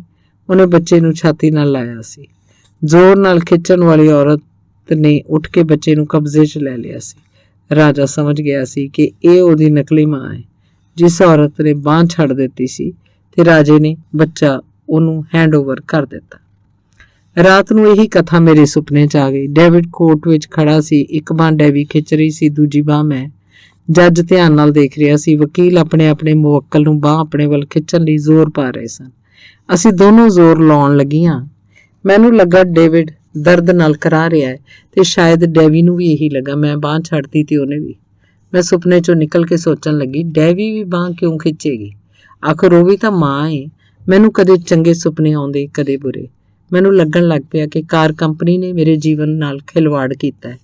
ਮੈਂ ਸਰਮਾਏ ਦੇ ਜਾਲ 'ਚ ਫਸ ਗਈ। ਉਹ ਕੰਪਨੀ ਮੇਰੇ ਕੀਮਤੀ ਸਾਲ ਖਾ ਗਈ ਹੈ। ਪਤਾ ਨਹੀਂ ਕਿੰਨੇ ਘੰਟੇ ਹੋ ਗਏ ਆ ਮੈਨੂੰ ਆਪਣੇ ਆਪ 'ਚ ਖੋਈ ਹੋਈ ਨੂੰ। ਮੋਬਾਈਲ ਦੇ ਅਲਾਰਮ ਨੇ ਮੈਨੂੰ ਯਾਦ ਕਰਵਾਇਆ ਕਿ ਅੱਜ ਕੋਰਟ ਦੀ ਤਰੀਕ ਹੈ। ਅੱਜ ਕੱਲ੍ਹ ਮੈਂ ਭੁੱਲਦੀ ਬਹੁਤ ਹਾਂ, ਇਸ ਕਰਕੇ ਰਾਤ ਅਲਾਰਮ ਲਾ ਲਿਆ ਸੀ। ਮੇਰੇ ਤਿਆਰ ਹੋਣ ਲਈ ਕਾਫੀ ਟਾਈਮ ਹੈਗਾ। ਮੈਂ ਅੱਖਾਂ ਸਾਫ਼ ਕੀਤੀਆਂ ਹਨ, ਤਿਆਰ ਹੋਣ ਲੱਗੀਆਂ। ਤਿਆਰ ਹੋ ਕੇ ਟੋਸਟਾਂ ਤੇ ਜੈਮ ਤੇ ਬਟਰ ਲਾ ਕੇ ਖਾਣ ਲੱਗੀਆਂ। ਟੈਲੀਵਿਜ਼ਨ ਵੀ ਔਨ ਕੀਤਾ ਹੋਇਆ। ਗ੍ਰੀਸ ਦੀ ਇੱਕ ਅਦਾਲਤ ਦੇ ਫੈਸਲੇ ਦੀ ਨਿਊਜ਼ ਪ੍ਰਸਾਰਿਤ ਹੋ ਰਹੀ ਹੈ। ਅਦਾਲਤ ਨੇ ਅੱਜ ਇੱਕ ਅਹਿਮ ਫੈਸਲਾ ਸੁਣਾਇਆ ਜਿਸ ਅਨੁਸਾਰ ਸਰੋਗੇਟ ਮਦਰ ਦਾ ਵੀ ਬੱਚੇ ਉੱਤੇ ਹੱਕ ਉਨਾ ਹੀ ਰਹੇਗਾ ਜਿੰਨਾ ਬਾਇਓਲੋਜੀਕਲ ਮਦਰ ਦਾ। ਅਦਾਲਤ ਨੇ ਇਹ ਫੈਸਲਾ ਐਮਨੀਓਟਿਕ ਫਲੂਇਡ ਟੈਸਟ ਦੀ ਖੋਜ ਨੂੰ ਆਧਾਰ ਮੰਨ ਕੇ ਦਿੱਤਾ ਹੈ। ਹਿਪ ਹਿਪ ਹੁਰਰਾ ਖੁਸ਼ੀ 'ਚ ਮੇਰੇ ਮੂੰਹੋਂ ਨਿਕਲਿਆ। ਮੈਂ ਗੀਤ ਗੁਣਗੁਣਾਉਂਦੀ ਕਾਰ ਚਲਾ ਰਹੀ ਹਾਂ, ਗ੍ਰੀਸ ਵਾਲੀ ਅਦਾਲਤ ਦਾ ਥੈਂਕਸ ਕਰ ਰਹੀ ਹਾਂ। ਇਸ ਫੈਸਲੇ ਨਾਲ ਜੱਜ ਮੇਰੇ ਹੱਕ 'ਚ ਭੁਗਤੇਗਾ। ਉਹਨੂੰ ਲੱਗ ਰਿਹਾ ਸੀ ਦੁਨੀਆ 'ਚ ਪਹਿਲੀ ਕਿਸਮ ਦਾ ਕੇਸ ਉਹਦੀ ਅਦਾਲਤ ਵਿੱਚ ਆਇਆ ਹੈ। ਹੁਣ ਤੇ ਮਾਂ ਦੇ ਹੱਕ ਵਿੱਚ ਫੈਸਲਾ ਸੁਣਾਉਣ ਲਈ ਉਹਨੂੰ ਆਧਾਰ ਮਿਲ ਗਿਆ। ਮੈਂ ਹੈਪੀ ਮੂਡ 'ਚ ਕੋਰਟ ਪਹੁੰਚੀ ਹਾਂ। ਕੋਰਟ ਰੂਮ ਵਿਗਿਆਨੀਆਂ, ਪੱਤਰਕਾਰਾਂ ਤੇ ਪਤਵੰਤੇ ਸੱਜਣਾਂ ਨਾਲ ਭਰਿਆ ਪਿਆ। ਇਸ ਕੇਸ ਦੇ ਫੈਸਲੇ ਬਾਰੇ ਬਹੁਤੇ ਲੋਕਾਂ 'ਚ ਬੜੀ ਉਤਸੁਕਤਾ ਹੈ। ਜੱਜ ਨੇ ਅੱਜ ਕੰਪਨੀ ਦੇ ਵਕੀਲਾਂ ਦੀਆਂ ਦਲੀਲਾਂ ਵੀ ਸੁਣੀਆਂ ਨੇ। ਸਰ, ਜਦੋਂ ਵੀ ਕਿਸੇ ਔਰਤ ਨੂੰ ਸਰੋਗੇਟ ਮਦਰ ਲਈ ਸਾਈਨ ਕੀਤਾ ਜਾਂਦਾ ਹੈ, ਸਭ ਤੋਂ ਪਹਿਲਾਂ ਕਾਨੂੰਨੀ ਕਾਗਜ਼ੀ ਕਾਰਵਾਈ ਕੀਤੀ ਜਾਂਦੀ ਹੈ। ਕੰਪਨੀ ਨਾਲ ਹੋਏ ਐਗਰੀਮੈਂਟ ਨੂੰ ਰੱਦ ਨਹੀਂ ਕੀਤਾ ਜਾ ਸਕਦਾ। ਕੰਪਨੀ ਦਾ ਵਕੀਲ ਆਪਣਾ ਪੱਖ ਰੱਖ ਰਿਹਾ ਹੈ। ਜੇ ਡਾਕਟਰ ਮਾਂ ਦੇ ਖੂਨ ਦੇ ਸੈਂਪਲ ਤੋਂ ਬੱਚੇ ਦੇ DNA ਦਾ ਪਤਾ ਲਾ ਸਕਦੇ ਨੇ ਤਾਂ ਉਹਦੀ ਮਾਂ ਕਿਉਂ ਨਹੀਂ ਹੋ ਸਕਦੀ? ਉਹ ਮਾਂ ਆ ਤੇ ਜਿਹਨੇ ਉਹਨੂੰ ਆਪਣੇ ਲਹੂ ਨਾਲ ਸਿੰਜਿਆ ਏ। ਲਾਇਰ ਕਿਮ ਨੇ ਅਖੀਰੀ ਦਲੀਲ ਦਿੱਤੀ। ਜੱਜ ਮੁਸਕਰਾਇਆ। ਉਹ ਫੈਸਲਾ ਸੁਣਾਉਣ ਲੱਗਾ ਹੈ। ਮੇਰੀ ਧੜਕਣ ਤੇਜ਼ ਹੋ ਗਈ ਹੈ। ਮੈਨੂੰ ਇਸ ਦੇਸ਼ ਦੇ ਕਾਨੂੰਨ ਤੇ ਬਹੁਤ ਆਸ ਹੈ ਕਿ ਫੈਸਲਾ ਮੇਰੇ ਹੱਕ 'ਚ ਹੋਏਗਾ। ਨਾਲੇ ਗਰੀਸ ਦੀ ਕੋਰਟ ਦੇ ਫੈਸਲੇ ਨੇ ਆਸ ਬਣਾਈ ਹੈ।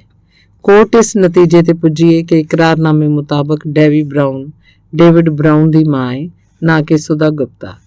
ਐਮਨੀਓਟਿਕ ਫਲੂਇਡ ਟੈਸਟ ਦੀ ਖੋਜ ਅਨੁਸਾਰ ਜੈਵਿਕ ਮਾਂ ਤੇ ਕਿਰਾਏ ਦੀ ਕੁੱਖ ਵਾਲੀ ਮਾਂ ਦੋਨਾਂ ਦਾ